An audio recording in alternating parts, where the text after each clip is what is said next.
নমস্কার, আমি সমিতা শাস্ত্রী। আজকে আবার আপনাদের কাছে এসেছি নতুন এক তথ্য নিয়ে, যেটা আপনাদের দৈনন্দিন জীবনে অনেক কাজে দেবে। এরকমই একটা তথ্য হচ্ছে যে যদি দেখা যায় যে কারোর হঠাৎ হঠাৎ করে অসুস্থ হয়ে পড়ছেন এবং ডাক্তার বদ্যিও দেখাচ্ছেন, কিন্তু তখনকার মতো সারছেন, আবার অসুস্থ হয়ে পড়ছেন, বা শরীর খুব উইক হয়ে যাচ্ছে, পারছেন না, আপনি চলতে হাঁটতে গেলেও শরীরটা উইক লাগছে, তাহলে আপনারা এটা করতে পারেন, মানে খুবই উপকারী।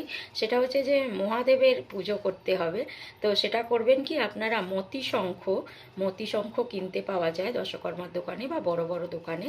মতি শঙ্খের মধ্যে দুধ নেবেন আর গঙ্গা জল নেবেন। এবার দুধ আর গঙ্গা জলটা ভালো করে মিশ্রিত করে মহাদেবের শিবলিঙ্গের মাথায় বেলপাতার মসৃণ দিকটা দিয়ে তার উপর সেই জলটা ঢালবেন প্রত্যেক সোমবার। এবং তার সঙ্গে মহাদেবের মহাদেবের যে মন্ত্র আছে, মহামৃত্যুঞ্জয় মন্ত্র, সেটা আপনাকে বলতে হবে।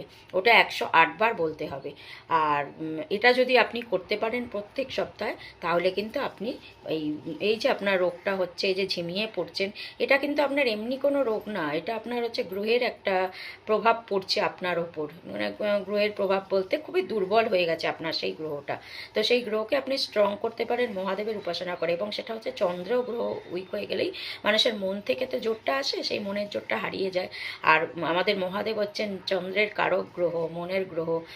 ওনার মাথার মধ্যে দেখবেন যে চাঁদ দেওয়া আছে, চন্দ্র বসে আছেন। তো ওনার উপাসনা করলে আপনি কিন্তু এখান থেকে মুক্তি পাবেন, মানে আস্তে আস্তে সুস্থ হয়ে যাবেন। তো করুন, ভালো থাকুন, সুস্থ থাকুন। আজকের মতন রাখি।